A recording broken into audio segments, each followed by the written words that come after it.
Bonjour à tous, très heureux de vous proposer ce nouveau numéro de Hit Story avec un chanteur qu'on aime beaucoup sur Logos FM. On va échanger ensemble sur l'une de ses dernières chansons, Hallucinogène, et sur l'album Imagine un monde. Bonjour David Hallyday et merci d'être là. Salut à tous. Donc cette chanson traite d'une relation assez intense et néfaste. Celle dont on se souvient pendant longtemps, ouais, c'est ça. Néfaste ou pas d'ailleurs, parce que voilà, tout ce qui est, on se souvient de tout ce qui est difficile. Quand tout va bien, on se souvient plus trop en fait, mais on se souvient des moments compliqués. Et dans l'amour, c'est vrai que ce genre de relation, on va dire, peut-être trop fusionnelle, aussi crée des cicatrices sur le long terme. Donc ça parle de ça. Mm. Et ce type de relation peut aussi aider à grandir si on en sort au bon moment, non? Si on en sort indemne, ouais, Ouais. il faut avoir le courage d'en sortir. Et puis le problème, c'est que l'être humain s'attache Oui. quand c'est compliqué, parce qu'il y a une espèce de... C'est un paradoxe en fait, hein, Ouais, de... c'est un grand paradoxe, mais c'est surtout, on s'attache à tout ce qui est... on peut s'attacher à tout ce qui n'est pas nécessairement bon pour soi, Mm. parce qu'on n'a pas envie de... on voit un peu ça comme un échec aussi quelque part. Donc il y a plein de raisons. Mais, euh, mais bon, on l'oublie pas aussi, ça peut être néfaste, mais on l'oublie pas peut-être parce que c'était bon aussi, c'était d'une certaine manière. Donc il y a plein de paradoxes Ouais. dans ce sentiment-là, en tout cas, Mm. dans ce style d'amour, on va dire. Mm. Comme pour beaucoup d'artistes, l'amour et ses méandres, c'est un sujet pour vous inépuisable d'inspiration. Bah, je pense que l'amour, oui, alors il y a plusieurs façons d'en parler. Je pense qu'on peut exploiter ce thème-là de 10 milliards de façons différentes. J'en ai fait une autre qui s'appelle Pourquoi l'amour est si fragile.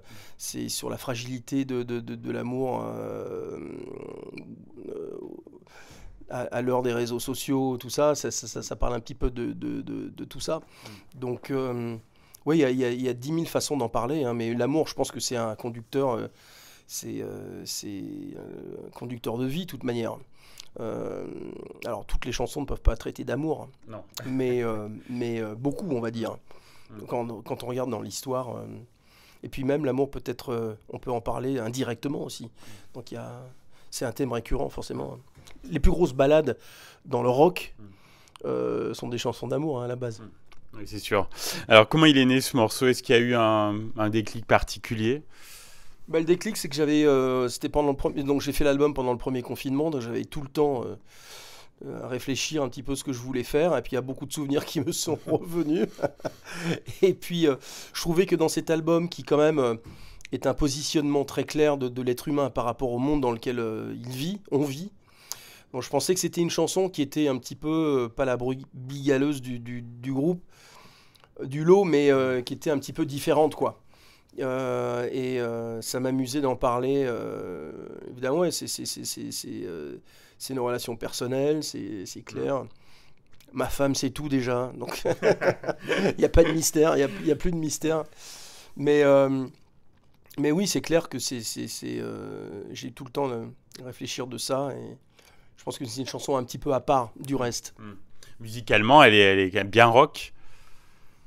Ouais, bah, ouais, mais je pense que moi j'aime bien faire de la pop avec un peu d'électro et je pense que ce sont les intentions qui sont rock, je pense, parce que Mm. je viens du rock en fait, Ouais. de mes groupes aux États-Unis où j'ai commencé dans mes groupes et on faisait du rock, donc et puis ça fait partie de mes plus grosses influences. Donc même quand on fait de la pop, je pense qu'on peut avoir des influences, la manière de jouer de la batterie, les patterns de batterie, la façon de jouer des guitares, l'intention.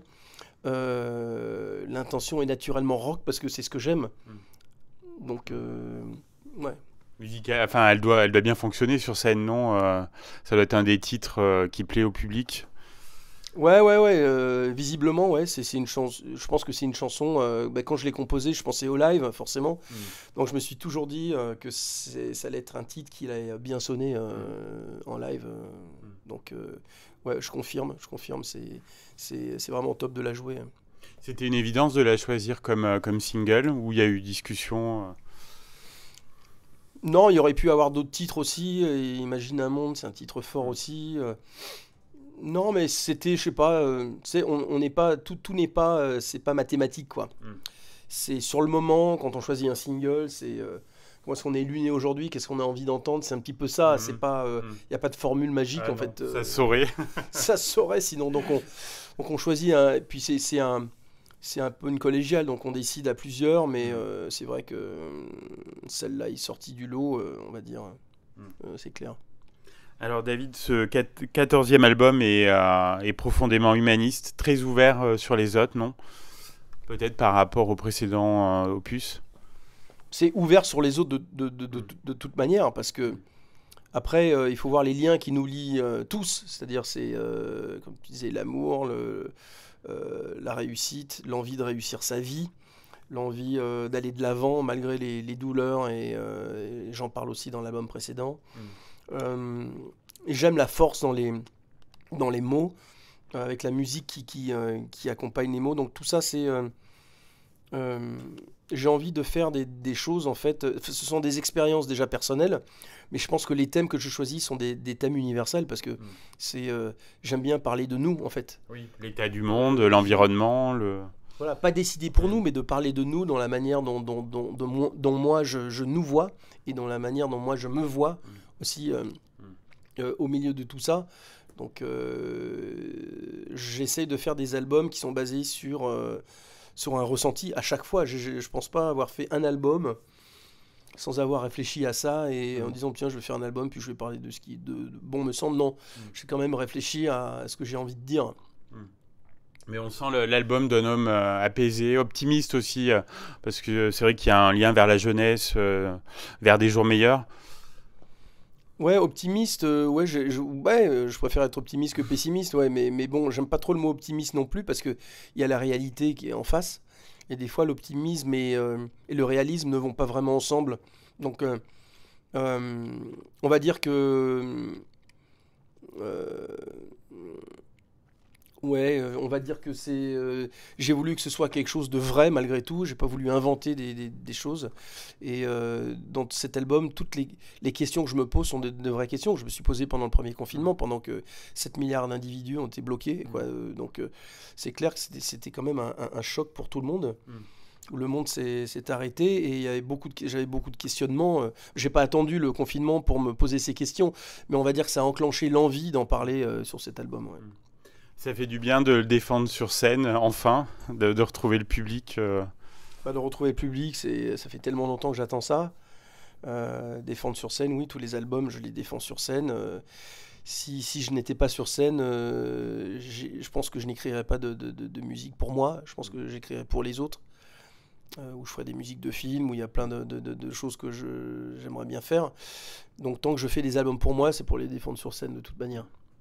Donc cette émission est enregistrée avant ton concert à la Copée, qui était prévu initialement en mars 2020. C'est un concert différent du coup de ce qu'il aurait dû être à la base. Bah ouais, parce qu'on a modifié pas mal de choses dans la setlist. Il y a les nouveaux titres que j'ai incrustés dans ce show. Il y a des nouveaux médias, il y a plein de nouvelles choses. Ouais. Ça va être très sympa, le public va en avoir plein les yeux, plein les oreilles. Bah, j'espère, on fait tout pour en tout cas. C'est un concert, on a eu le temps de le réfléchir et de le modifier, de vraiment se donner du mal pour que ce soit quelque chose de fort et émotionnellement fort. À part la tournée, est-ce que tu as d'autres projets là sur cette fin d'année ? Oui, il y a beaucoup de choses. On est en train d'enregistrer un live sur cette tournée avec des images aussi, tout ça. Donc ça c'est prévu. Petit à petit, je vais commencer à réécrire un prochain album, pas pour tout de suite, hein, mais on verra pour quand. Donc je vais prendre du temps aussi à le faire, et puis à concocter ce live et à le sortir. Donc on va faire une sortie, je ne sais pas quand exactement, on n'a pas fixé de date, mais avec des beaux coffrets, tout ça pour les fans et tout. Donc vraiment on met beaucoup de temps là-dedans et ça va déjà prendre pas mal de temps, donc on verra après. Mais puis en même temps j'ai d'autres projets aussi que je suis en train de faire, un avec la SPA, un gros projet avec eux que j'ai mis en route, qui est basé sur l'abandon animal. Très bien. Donc parce que malheureusement en France on est l'un des 3 pays qui abandonnent le plus, donc ça c'est vraiment dommage. Donc on crée vraiment une grosse opération autour de ça. Parce que ça se passe tous les ans à la même période, avant l'été et pendant les fêtes de Noël. Donc je suis en train de faire ça. Donc ça, c'est quelque chose qui me passionne beaucoup aussi. Et puis voilà, d'autres choses aussi, par-ci par-là. Donc ça va être le temps. Je vais être bien occupé. Merci beaucoup David, on suivra avec attention tout ça et on relaiera avec la SPA. C'est vraiment une très belle initiative et j'étais vraiment ravi d'échanger avec toi. À bientôt. Moi aussi, merci, salut à tous, à bientôt.